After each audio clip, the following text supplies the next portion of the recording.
Shalom and Merry Christmas, especially if you're a Jew like me. And today we are going to discuss another uplifting and cheerful subject, loneliness. Loneliness and how you can weaponize it and make it a source of strength and personal development. But before we go there, a little philosophy, or at least a little philosophical questioning. Do we really need friends? Do we really need families, intimate relationships, partners, mates, spouses, children? Do we need all this baggage? Do we need to be surrounded by people in order to feel good? Is it a precondition to well-being, inner peace? Ever since we are that small, ever since we're born, everyone has been telling us that yes, you can't live alone. Living alone is bad for you, bad for your health, bad for your finances, and bad for your psychology. Living alone is a recipe for ultimate personal disaster. You should surround yourself with people in a variety of capacities if you ever want to make it through life alive. But is it true? Is it true, or is it another lie? Is it another form of social engineering, a culture-bound syndrome, loneliness? Is it something the elites want us to believe? Is it something our parents want us to adhere to? And if so, why? Do they want to share the misery of their own marriage with us? Misery loves company. And if you refuse to get married, you can't share the misery. So is this for real? Or is this some kind of figment of fiction? Something we were plunged into, this belief that we need never be alone, that loneliness is a form of pathology, individual and collective or societal pathology. Being alone and being lonely are often conflated, exactly like being sexual and being sexy are conflated and confused. Being sexual means having a sex drive. Being sexy means being an object of desire. It's a passive voice. Similarly, being alone is one thing, it's usually a choice, and being lonely is a reaction to that choice. But this is a socially conditioned and determined reaction, it would seem to me.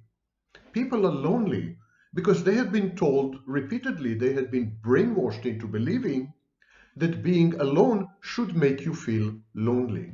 Are we really zoon politikon Aristotle? Are we social animals?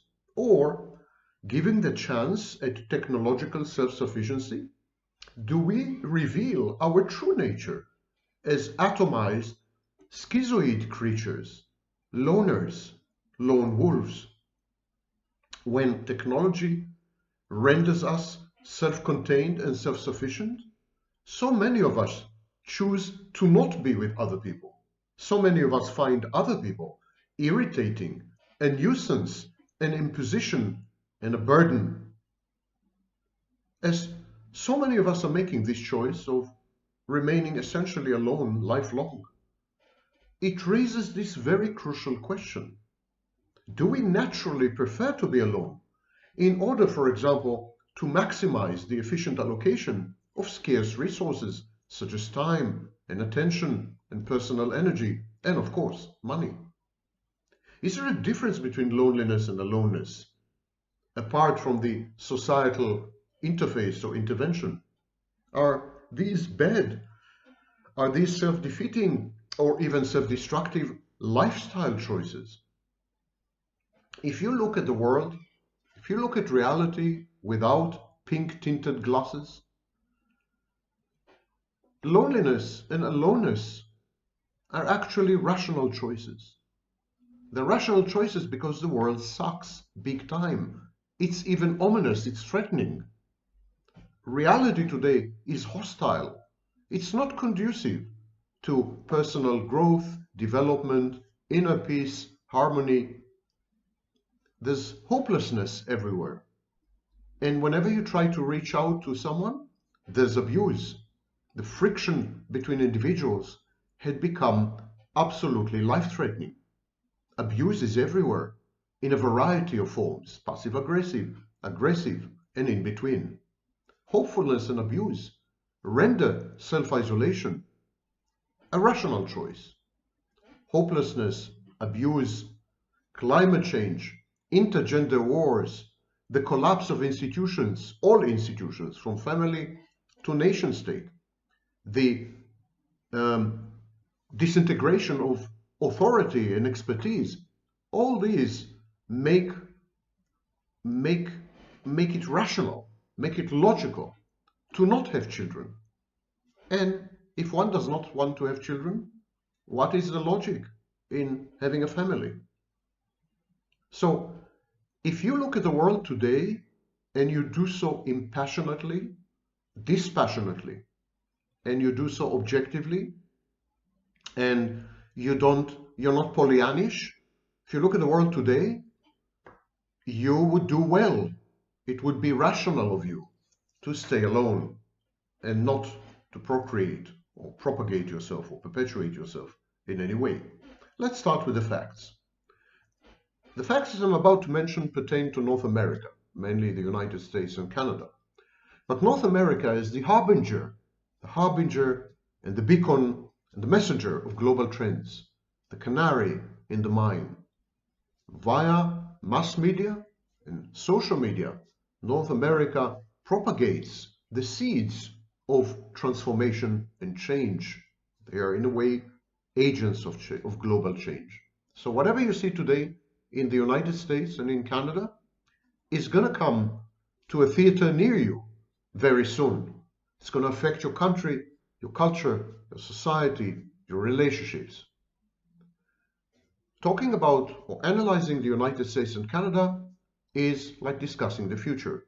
When it comes to the future, we are all North American. In North America, and in several countries in Europe, for example, Scandinavia, United Kingdom, men and women postpone having committed relationships. They don't want to enter committed relationships of any form. Not marriage, not cohabitation. At best or at most, they establish some kind of a long-distance relationship or a friends with benefits relationship. This would be the peak of closeness and intimacy in the lives of many men and women under the age of 35.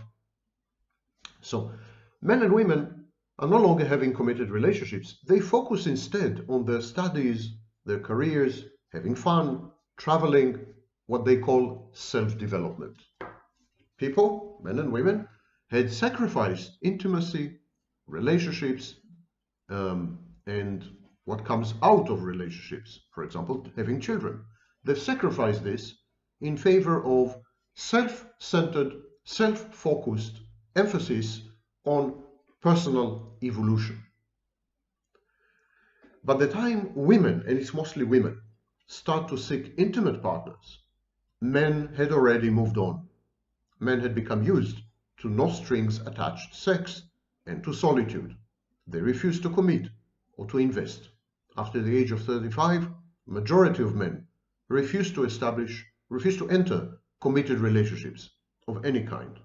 Prior to age 35, ironically, more men want intimate relationships than women. Women are now the engine of disengagement because women are now much more focused on their careers and on their studies than on having a relationship with the men. But at some point, the picture flips. Women discover the ticking biological clock. Women find out that surviving alone in the big city, at least financially, is very onerous. So around the age of 30, there's a flip. There's a switch where men become much less interested in intimate relationships and women discover the Holy Grail.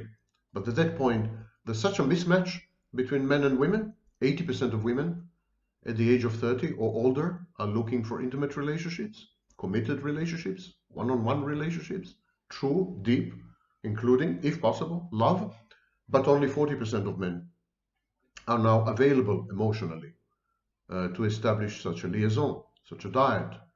And this mismatch creates a huge chasm, a huge abyss, a huge gap between the expectations of the genders. Consequently, almost half the adult population in the United States, half, shocking, 45%, are singles. About 31% have never been in a long-term committed relationship, including marriage or even cohabitation. This is the Pew Center. Marriage rates are down by half since 1990, and about 60% of such unions end in a divorce within a few years, if you take into account second and third marriages. Marriage had become just another form of non-committal medium-term relationship, and extradyadic sex, cheating, adultery, infidelity. This is very common nowadays.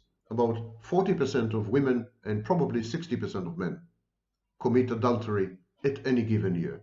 Childbirth rates have collapsed totally. Population growth has stagnated even in immigration destinations such as the United States. In Europe, populations have been declining for well over 2 decades.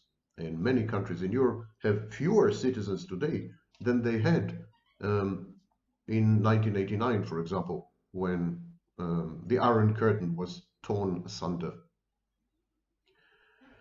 What about friends? Okay, you don't have an intimate partner, you don't have children, you have your pet, of course. There's been an explosion in pets, cats, dogs, and others. But what about friends? IRL friends, in real life friends, not online friends. What about friends? Friends are even more rare than before. There's a marked decline in the number of friends people have. A sizable minority of people don't have a single friend, according to studies. And the rest usually have about one friend on average. So today, the vast majority of people are either friendless or they have a single friend. People spend a lot more time alone and at home, consuming entertainment and consorting with a bewildering assortment and array of animals known as pets. Okay, so there's no intimate partner, there are no children, there are no friends. What about sex? Even for one night. A warm body, an affection, something, an encounter between people. Well, sex in all its forms, including casual sex, is on the decline. And that's a perfect opportunity for me to plug in my electrical cord, which I forgot to do before the recording.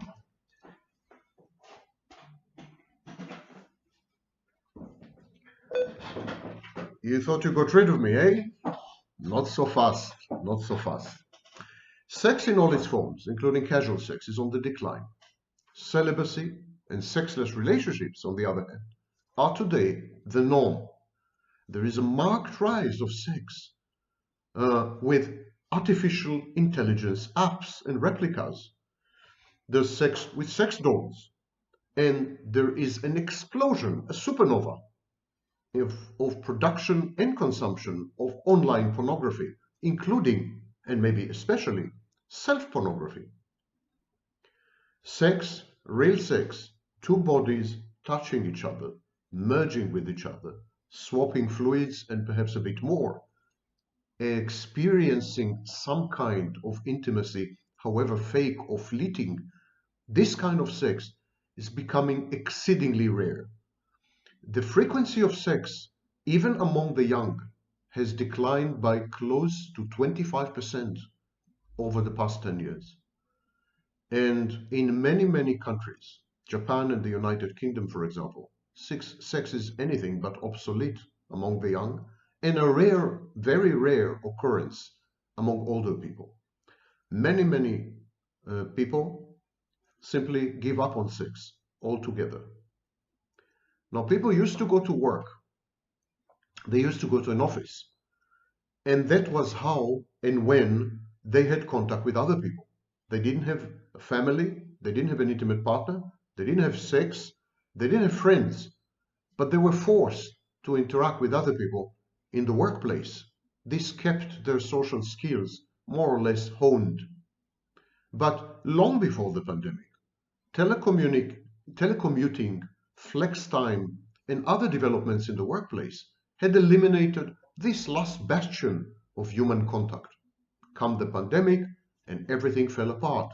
Social isolation, medically prescribed social isolation, working from home, offices closing down left, right, and center. Nothing is left of human contact in any form now. We are truly, perhaps for the first time in human history, truly on our own. This is in North America, but other parts of the world are getting there. Contemporary singles are likely to end their lives this way. There's lifelong singlehood. We no longer use the term bachelor because it implies that it's a temporary stage on the way to marriage. We use the term single. And there's another phenomenon of what I call virtual singles. Virtual singles are people who ostensibly are married, allegedly in a union or a committed relationship, or they cohabit, and yet they behave as singles. They behave exactly as singles. They have casual sex with other people, they date, they flirt, they can and sext, they behave as singles do. So if we were to take a closer, deeper look into the dynamics of relationships, intimate relationships today, we would have discovered that even within committed relationships, people still behave as singles do. Atomization, malignant individualism, technological self-sufficiency conspired to render us irredeemably lonely. Now, the solitude of singles adversely affects their income and their health, both mental health and physical health. These are facts. These shocking data reflect terminal deficiencies in the skill set required in order to maintain intimacy and relationships. People don't know how to be in a relationship. They've spent 15 years having hookups and casual sex. They don't know how to have meaningful and emotional sex. They've spent decades alone, on their own, avoiding assiduously any hint of catching feeling or having a relationship. And now suddenly they want to have a relationship. They don't know how. Decades of sexual casual sex, decades of placing career above love or over love, hardwired our neuroplastic brains to shun both intimacy and love. But what are these missing skills? The ability to compromise, to set boundaries, to be vulnerable, to tolerate frustration, to give space, to trust, to cooperate. None of these exist today. People don't even know how to date. There's the famous dating assignment where an academic, a teacher, a professor, created a dating assignment for her students to teach them how to date. They had no idea what to do outside the scope of a hookup. Okay, so this is the situation. Majority of us are lonely. Majority of us, are alone. Majority of us are alone. We have no type of human contact or communication whatsoever, and it's going to be a lifelong condition. Statistically, you're as likely to end your life alone, you're as likely to spend your entire life alone as you are to end up in a committed relationship. And even if you do end up in a committed relationship, it's temporary. Your marriage is temporary. Your relationship is temporary. Your cohabitation is temporary. It's going to dissipate. It's going to go away. You're going to find yourself alone again. Statistically, over the lifespan, most of your life, you're going to be without anyone. Just you and Netflix and your pet. This is it. This is the new world. This is the new normal. Get used to it. Make the best of it. How can you make the best of it? How do people react to aloneness? How do people react to loneliness, which is the emotional experience of being alone? I suspect as dictated by society and culture. How do people react to that? The first and most common reaction is busyness. Now, the very word business comes from keeping busy, busyness, routines.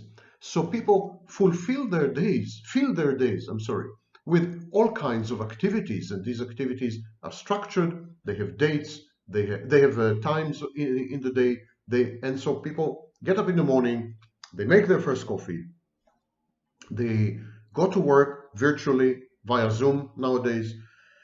Then they have a drink, then they watch their favorite series on Netflix. In between they cook, and before you know it, the day is over. You kept busy, you did your thing, you read a book, those of us who still do, you played video games, and you keep doing this time and again. Routines have become the main coping strategy when it comes to being alone.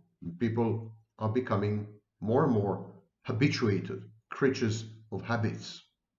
The second reaction is creativity. Creativity, writing, painting, composing, anything else. Creativity is a way of escaping reality, of course.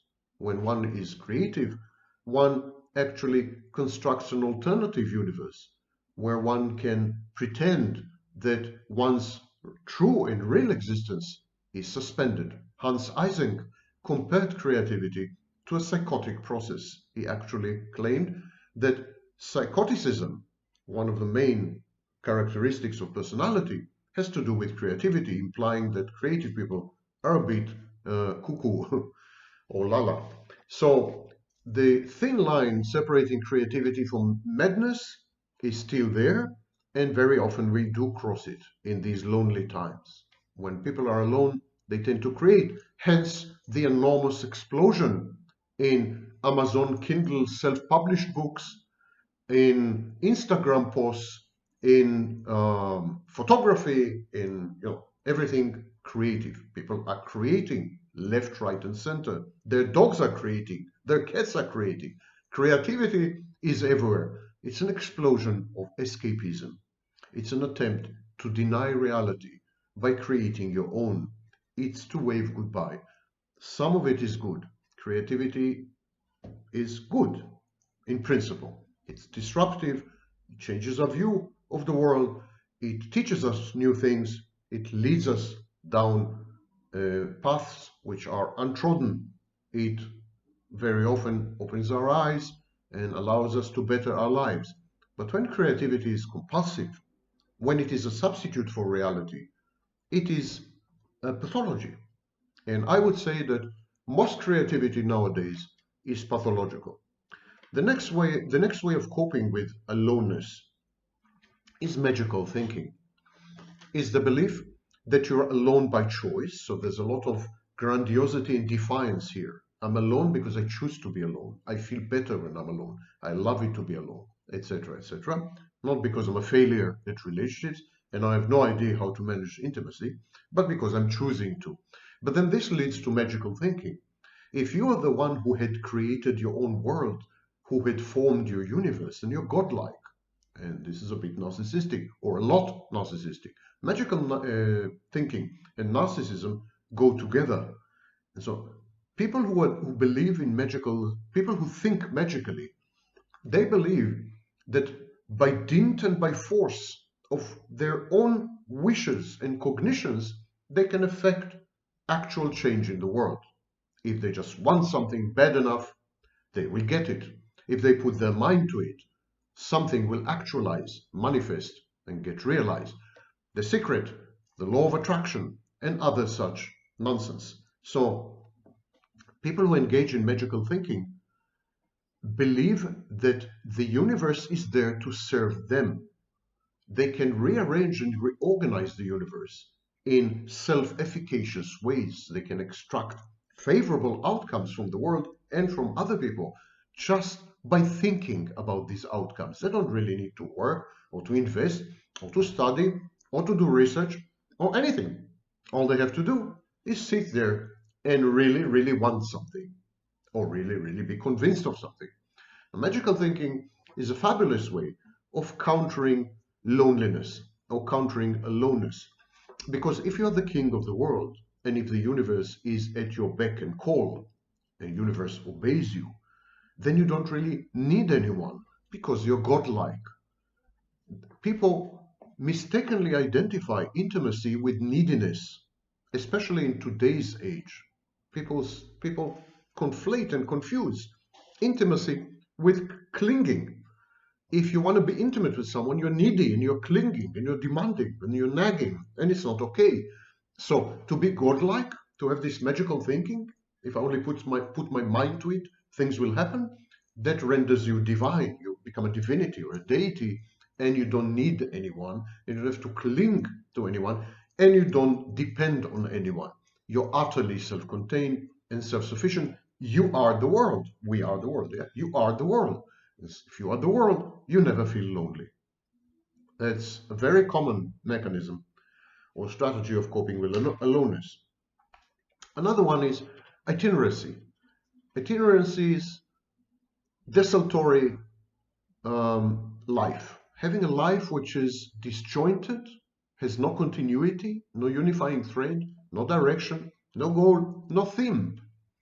Relocating all the time, changing professions all the time, breaking up and creating new relationships all the time. Itinerancy, desultory existence, they are a salve or a cure for aloneness. If you're on the move all the time, on the move between careers, between jobs, between intimate partners, between professions, between interests, between hobbies, between places, relocating from one place to another, you're too busy to notice that you're alone. You're also surrounded with people who are there to facilitate these moves. So you have the notion, or you have the feeling, and later on you convince yourself that you're actually on the way somewhere, on the way to something. But of course, here the very process of change and transformation matters. This is what gives you the impression that soon, soon, soon, a few minutes away, a few days away, a few months away, a few years away, everything, the dust is going to settle, and you will find yourself fully embedded in a fabric of human relationships. This never happens, of course. People generally, when they find themselves alone or lonely, they create paracosms. Paracosms are alternative universes, virtual realities, augmented virtual realities, imaginary worlds where they can survive better than in the harsh reality in which they find themselves. Facebook has glommed into this trend. They realize this is the next big thing. So they're coming now with the metaverse. Multiplayer games provide this immersive environment. It is the paracosm is a full-fledged, full-scale alternative to every dimension and aspect of reality. It even provides for or fake relationships, immediate intimacy via interactions with avatars of other people, and so on. So paracosms are a very appealing, a very, very appealing alternative. And more people are gravitating to these imaginary kingdoms, in imaginary realms, which are mostly online, and finding that more and more of their time is consumed in these nether areas of the internet, in these and so I call it the real dark web. This is the real dark web because it's a black hole. Once you're absorbed in something like this, you'll never re-emerge. You never come back. There's no incentive to return to reality as it is. You'd rather be in reality as you want it to be. The paracosm provides you with all your needs, including social interactions, and therefore you have little incentive to come back to us. Social media, again online, provides yet another outlet, and that is what we call in psychology imaginary friends. Facebook friends are imaginary friends. In social media, we maintain brief, punctuated interactions with people with very little content, but these interactions give us the illusion that we are still in touch, we are still integrated within the fabric of society. We have not been cast out. We're not pariahs, but there are people out there who still want to talk to us and learn about our lives and interact with us in a variety of ways. These imaginary friends on social media, they're taking the place of real world friends, in real life friends, because they fulfill several very critical and important psychological functions, not the least of which is relative positioning, the ability to compare yourself to other people, position yourself within the social network or the social hierarchy, and thereby gain a sense of self-worth or regulate your sense of self-worth. Social media is a way to outsource your ego functions. That's why social media is highly narcissistic. That's exactly what narcissists do. They outsource the regulation of their internal landscape to the outside. Social media provide you with this. Relative positioning, I mentioned relative positioning, it is at the core of social media. But you get the same from video games. Video games provide you with the same function. Relative positioning, comparing yourself to the attainments and accomplishments of other players. Generally, social media provides you with prepackaged, highly structured, very confined, highly ritualized social interactions, which are not social and not interactions, but give the impression that they are. And so, exactly like pornography, pornography is not sex, but it gives you the distinct impression that it is. It deceives your brain. Pornography deceives your brain into believing that you had engaged in sex. Social media and video games deceive your brain into believing that you had just engaged in a social interaction, when actually you had not.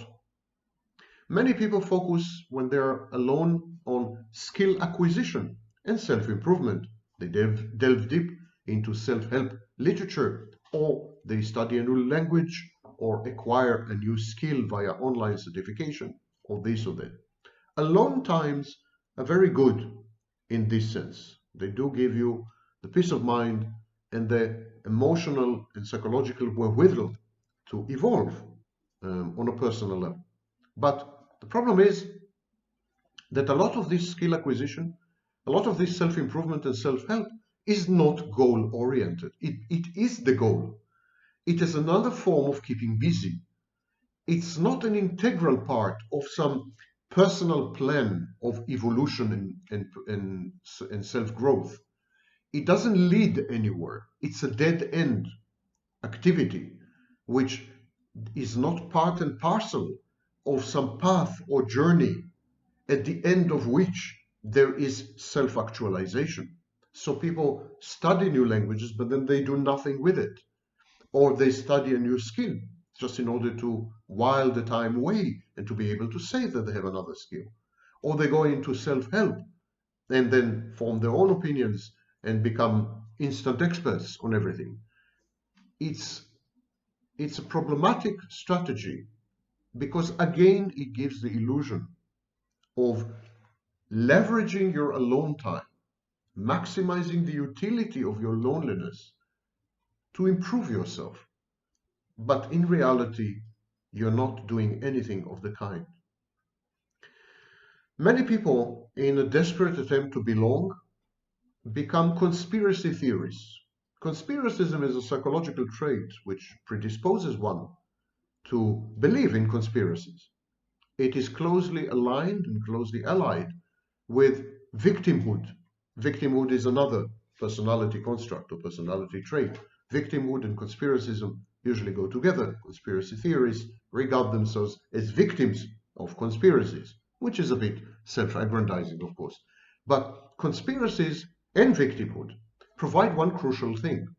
They provide a framework, a social framework. Other like-minded people in bubbles, in a monoculture, where one can interact with these people, obtain supply obtain reassurance, obtain affirmation or self-affirmation, and these are good.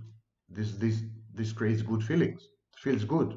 So it feels good to belong and to be affiliated with other conspiracy theories within online communities, online forums. And so conspiracism, uh, irrational beliefs, for example, in the occult, the irrational in general, religion, these are all forms of belonging. These are all forms of ersatz community creation or community formation. When you don't have real communities, flesh and blood, people you can go out of home to meet, spend time with, talk to, interact with, learn from, evolve with. When you don't have this, then anything else would do. You would go online, you would find a group of avatars, in effect, group of handles, these are not real people. I mean, there are real people behind, but you're not interacting with real people. You're interacting with their representations online.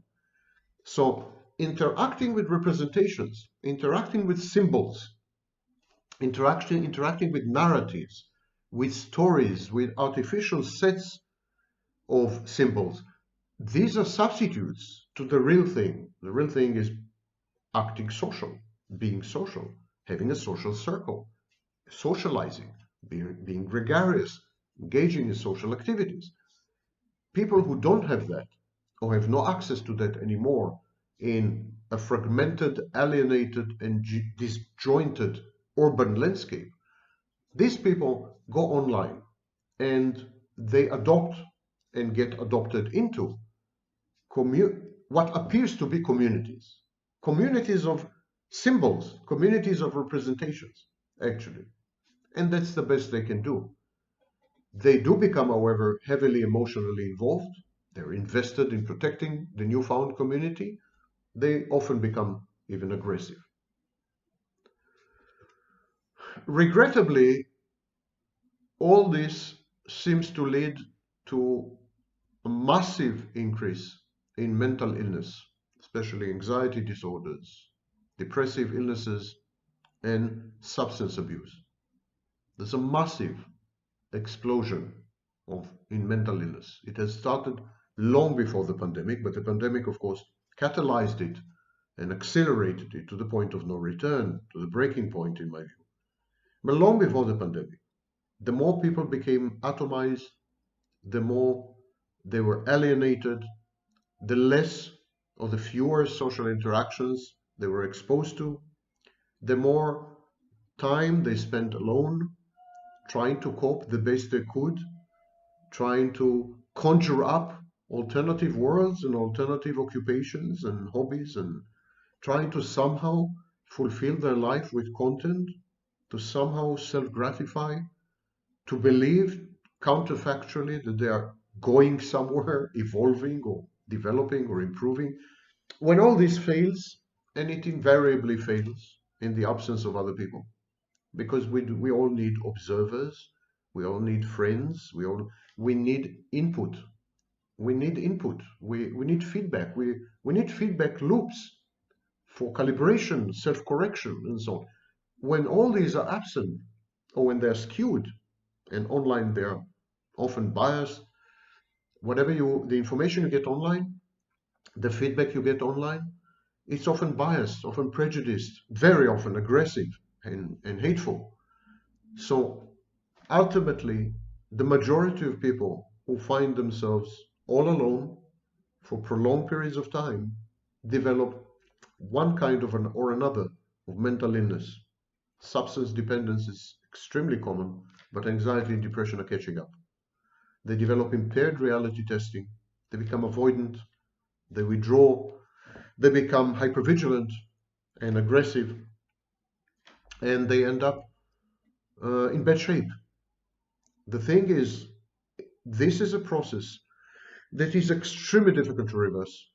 It's extremely difficult to reverse because, on the one hand, these people who spend most of their lives alone, they don't have the skill sets, they don't have the toolbox necessary to embark upon meaningful interactions, even with a therapist. They just don't know how to talk to other people. They don't know how to internalize feedback. They don't know how to effect change in themselves. They don't know how to communicate simply. And so there's a barrier there. Clinically, these people are infantile. And there's a barrier of communication there. And that's on the one hand. And on the other hand, they have little incentive. They have little incentive because they're terrified of the alternative. They're afraid of intimacy. They're afraid of the intrusion of others upon their turf and closely guarded territory. They're comfortable in their ways, however delusional and however detached from reality and however pathological. They feel erroneously that all their needs are being met and fulfilled via technology and its various offerings. They develop an ideology around their loneliness. They convert their aloneness into an ideology. They say, this is my choice. My aloneness, my loneliness empowers me. I'm stronger for it because I don't need anyone. And I cope very well on my own, and I'm very happy. Very happy because I don't need anyone. And so it's very difficult to break through this defiance and through these communication barriers. Gradually, such reactive patterns become entrenched and an integral part of one's identity. So there is a loneliness identity, an identity of aloneness. And lonely people or people who live alone subscribe to it. They convert themselves into loners and they coat their loneliness with a veneer of ideology which render any debate or any attempt to convince them otherwise futile. In other words, they join the cult of loneliness and aloneness. If you want to see this cult in action, in all its perniciousness, go to any college in the United States, talk to young people.